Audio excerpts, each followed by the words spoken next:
because it's now time for one of our favorite recurring segments, Vonny's Hotline, which made its return last week. And Toddy, you are 3-1 in season 2 of the Hotline. So just to review the 4 picks from last week, the only unsuccessful one was Texas A&M -2.5 at -125 odds. Obviously, we already talked about why the Aggies failed to cover there, and we can blame Connor Wegman for that, for not having a perfect hotline. Georgia -13, that cashed extremely easily at -120 odds. The Miami Hurricanes money line at -140, that also cashed, as well as your USC money line at +160. So 3-1. I was crazy with that pick. You know, I was one of those people, and so I will take that on the chin.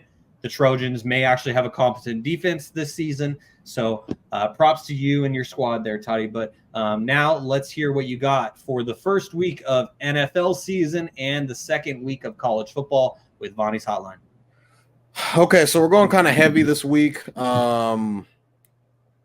because it is NFL. I don't know if I'll have this many picks going forward. Depends on the type of games that are going on. But we're going to start with Saturday's games, which is college football week 2. We're going to go – so the game that we kind of just talked about, the Texas and the Texas-Michigan game. So Texas favored by 7 here. I get that they're on the road, so I feel like that might be weird for them. But I'm going with their team total, which is over 25.5. So basically they're going to score 26 points. They put up 52 this last week. Like I said, this Michigan defense is one of the top defenses in the league. So I'm not saying that they're going to put up 50, but I think Michigan's defense is going to get tired because I don't think their offense is going to be able to score points. So they're not going to be able to – their defense is going to be on the field a lot.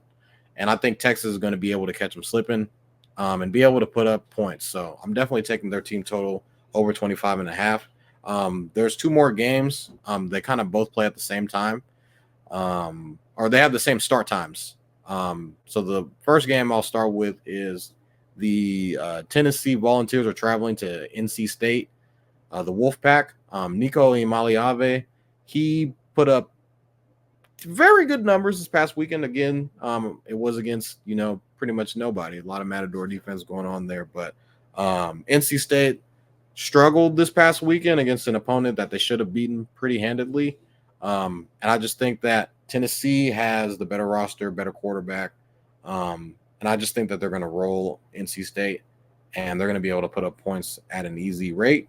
So I'm going to take them and the points there. Another game, which is probably going to be the game of the weekend, probably is the Colorado-Nebraska game. Nebraska is favored by 7.5 points in this game.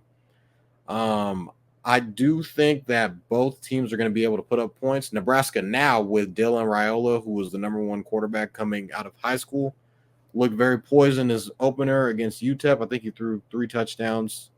And I think I don't think he had any turnovers. But Shedeur Sanders, we all know, Travis Hunter, that offense, Jimmy Horn Jr., those guys are going to definitely be able to put up points. I think they have one of the best offenses in the entire country. So I expect to see a lot of points in this game. There was a lot of points, I would say, in last game, but it kind of happened at the end when Colorado kind of ended up running away with it. But I think with Nebraska having the insane upgrade at quarterback with the true freshman and Dylan Raiola, who Patrick Mahomes called his cousin on Twitter, if you guys didn't see that. Yeah, baby Mahomes. It's going to be a very high-paced, fast-paced game.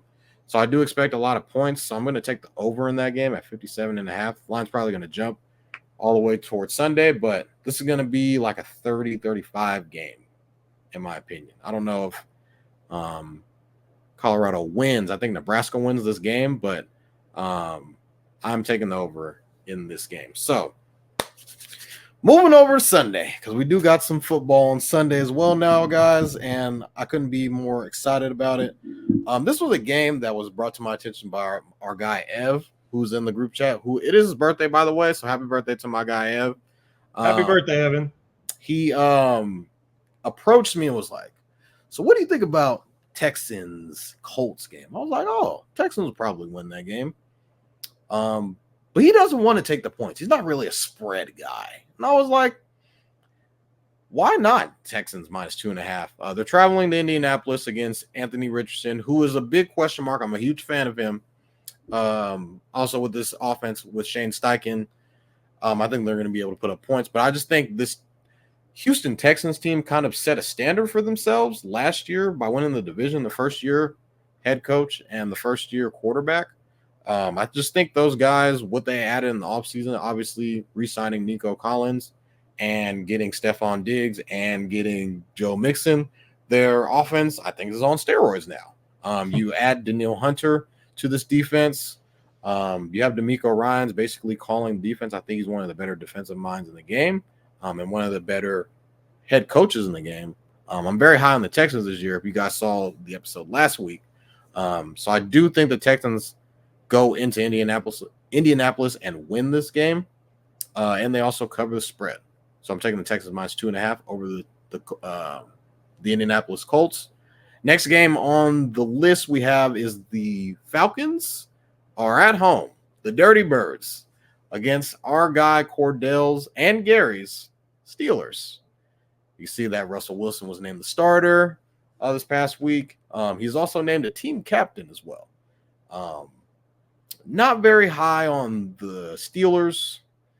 And, I get that they're better now because Kenny Pickett isn't their quarterback, but the offense didn't look fluid in the preseason. Now I get it is the preseason, but you're kind of supposed to show flashes like, all right, this is what it's going to look like going into it.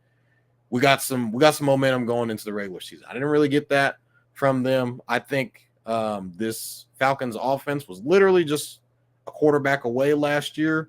They had Kirk Cousins, and obviously they drafted Michael Penix, and they sat him out like he was a starting quarterback the last couple of games because they didn't want to have him just tear up the preseason, which he probably was going to do.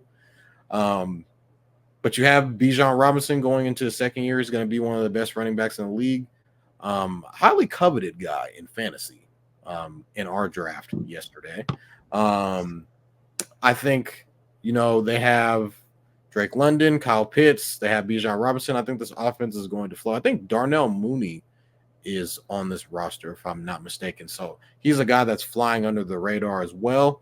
I think that the Falcons are going to win pretty handily here. They're going to cover the spread at 3. So basically we need them to win by 4 points, because if they win by 3, it'll be a push.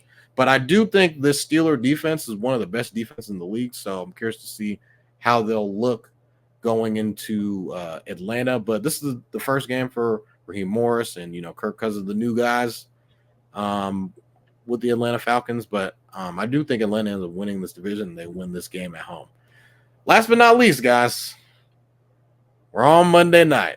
And it would have been the hotline if the San Francisco 49ers weren't on the hotline.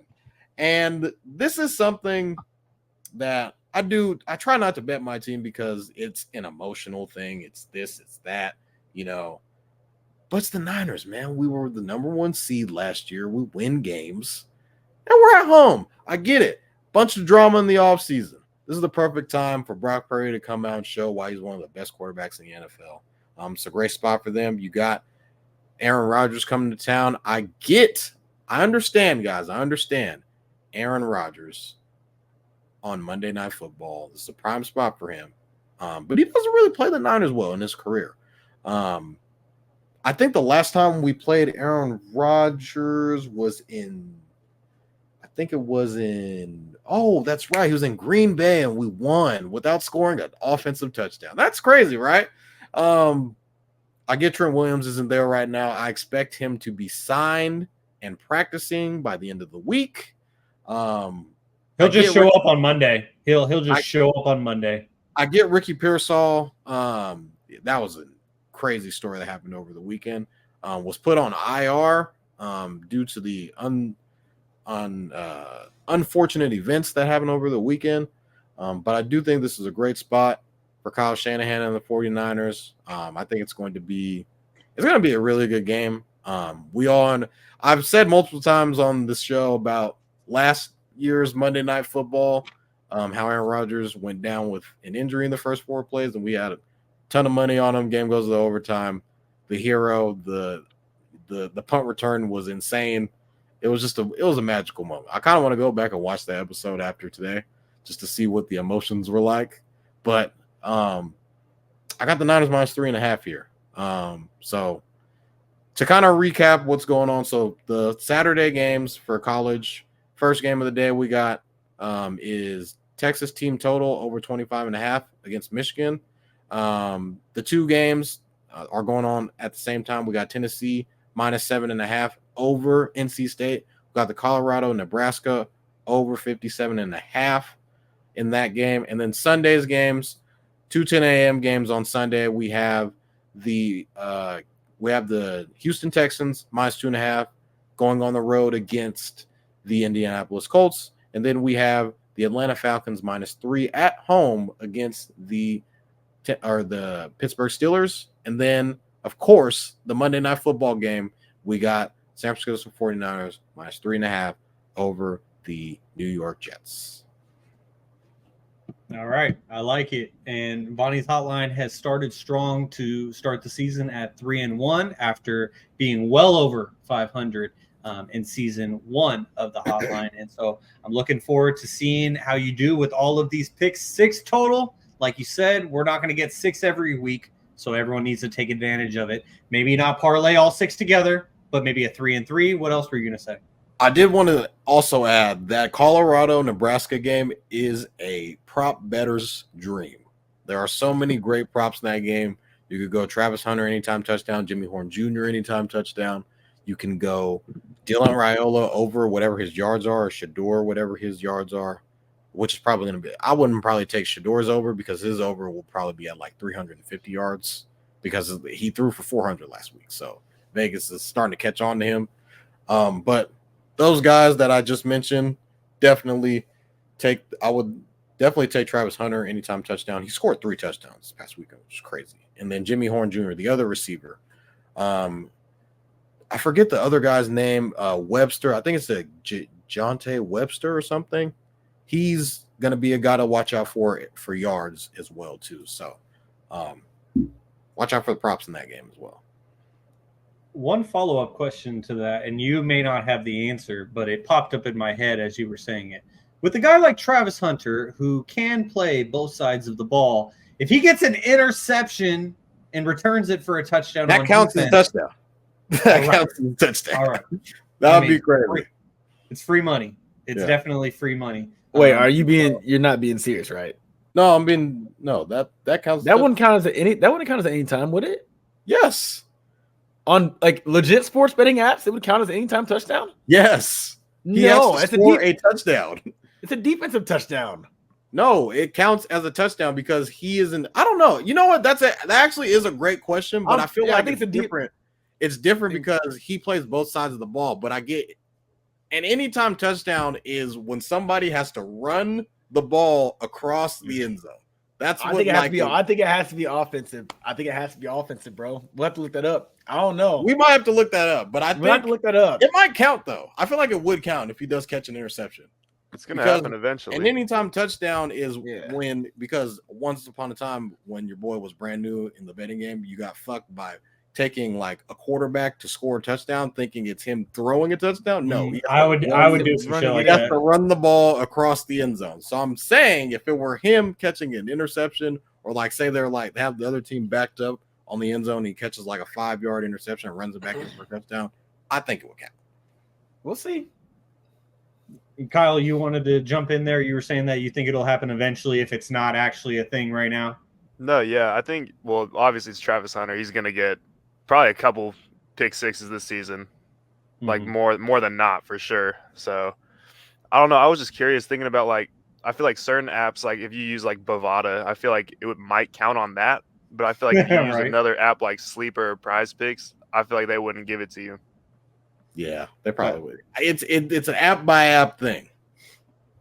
Yeah, I can agree with that. I can agree with that. I come like DraftKings, fantasy or not fantasy, but FanDuel, Sleeper. I'm like I can't foresee them allowing that. Plus, I've never heard of that. I haven't heard anybody make a bet ever in my I don't know how many years of sports betting.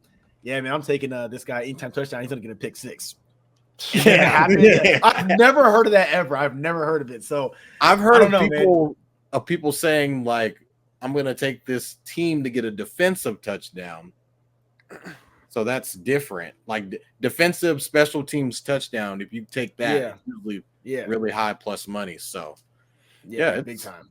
Because TJ Watt did that quite a bit. Like there was like Deron Bland.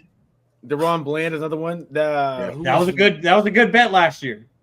Yeah, Chauncey Gardner-Johnson had a couple too. I want to say a couple years back. Like I'm not sure if he had pick sixes, but regardless, like there's been quite a few NFL players that were taking the league by storm, and it's like, okay, I would love to place a bet on this guy to get a pick six or just I don't know, whatever. And like there's usually not even a prop for it. You know what I mean? Like you can't find a TJ Watt anytime touchdown, but TJ Watt has done it how many times in his career? Like he scores touchdowns. So I don't know. Yeah, I think a good measuring stick from the past. I mean, legal sports betting was around during the days of Deion Sanders playing in the NFL and MLB. But also Deion was primarily a defensive guy in the NFL, and he would also return kicks and punts and stuff like that. So that was his opportunity to score on defense and then potentially on special teams. Even a Pac-Man Jones, similar, where he was returning punts, but he was primarily playing defense. Travis Hunter, changing the game, man. We absolutely love to see